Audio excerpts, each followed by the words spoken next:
Well, we woke up at 6 a.m. and we were packed and in the car by about 25 to 7. None of us really fancied it. Today was, on the itinerary at least, something of a nothing day.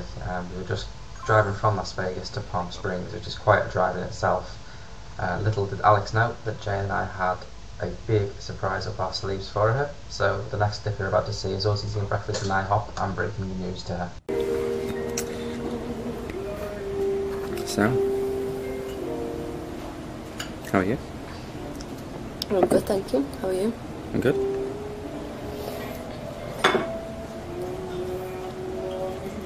Do you know walking? Pardon? Do you like walking?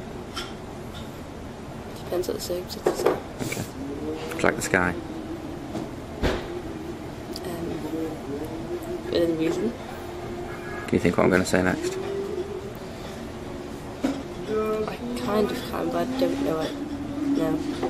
Well, just before we get to Palm Springs, we're just going to go take a little detour and do the skywalk at the Grand Canyon. Really? I saw that on the thing.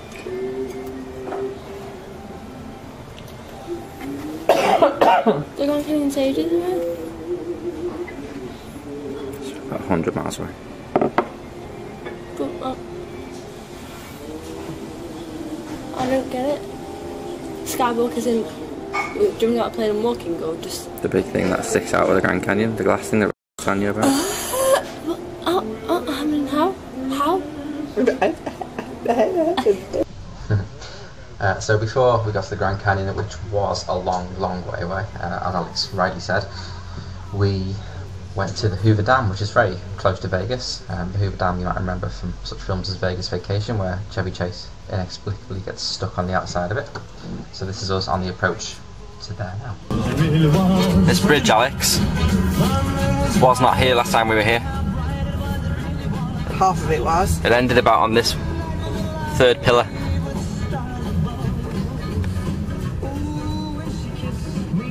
There's people walking on it.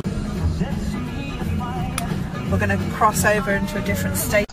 We certainly were. We were about to cross from Nevada into Arizona, the third state on this holiday for us. It's on 4:30, which is wrong. I got friends listening all over from New York, North to South Carolina, and Florida. And I traveled over 800 miles from Lincoln, North Carolina to be a great star on Elvis Radio. Well, here we go over the Hoover Dam. You can drive across it, you can walk across it, you can skip across it if you like. Now, the last time Jane and I came here, the traffic on the Hoover Dam that we are on right now was bumper to bumper.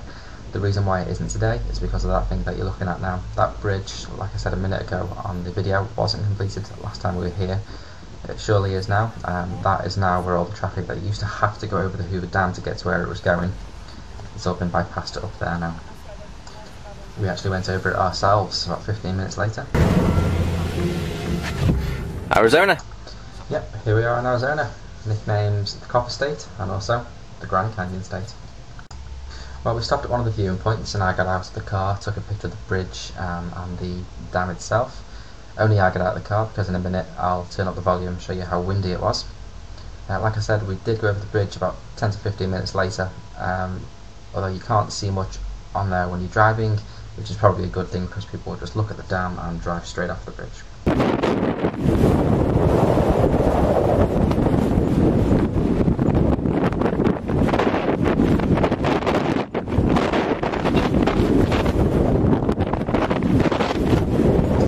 There you go, it's windier than my bedroom in the morning after a biryani.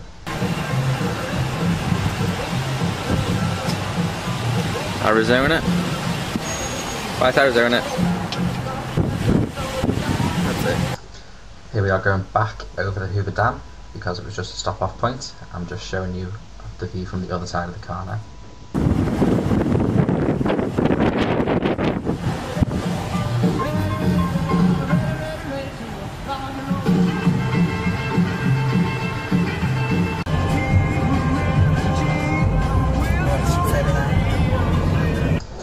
And no sooner had we crossed into Nevada than we turned around and crossed back over the bridge into Arizona again.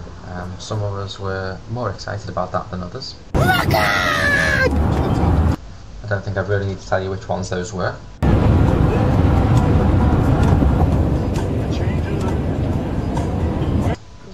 The weather soon deteriorated. It actually got even worse than this. It started to snow a little bit as we really got close to the Grand Canyon. It was a bit of a boring drive. Jane and I just consoled ourselves with a comedy channel on the radio. People up. That's all you would do. You didn't care. You're like, I hope I don't get a big one. I hope I don't get a big one. And just when we thought we were getting to the Grand Canyon at last, then we had a 40-mile long off-road track to go down. It was not the greatest news we'd ever had.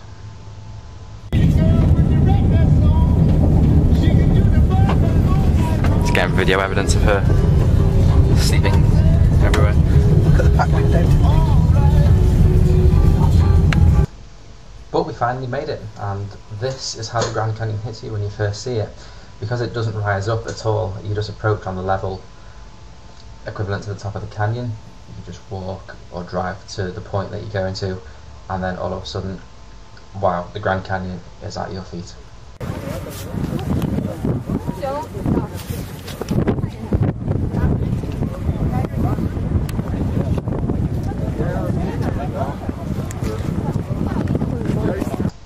We were told when we bought the tickets on the day that the visibility wasn't very good, only about a mile in all directions, but those mountains are about 23 miles away and we could see those fine.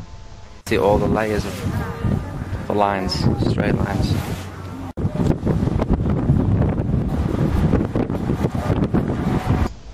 Helicopter tours of the Grand Canyon are available. They come with a champagne lunch, limousine transportation when you're on the ground. They're about $400 a person now, so we will not be doing that today.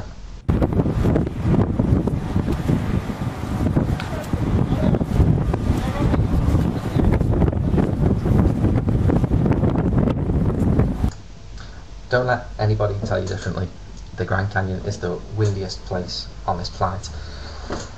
All I was thinking when I was recording this video is that by the time my mum is watching this, she will be having kittens watching Alex just walk up to the lip of the Grand Canyon like this.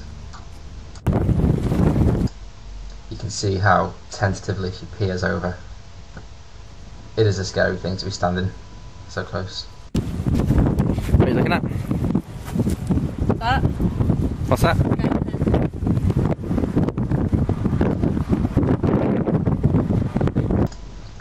You would not want to fall down there.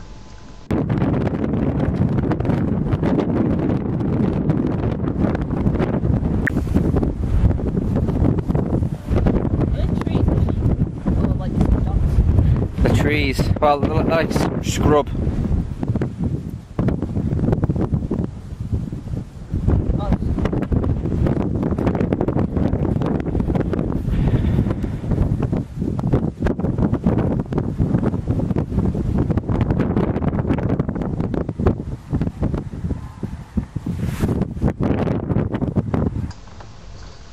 Well, we did the skywalk as well, which is a big horseshoe made of steel and glass that sticks out over a 4,000-foot drop into the canyon. We had to lock all of our belongings away into a locker before we could do that, so unfortunately there's no videos. We did buy some pictures of it. You can see those in the usual place on the website, daveandalex.com. This is us driving back now towards the interstates because we were on our way to Palm Springs.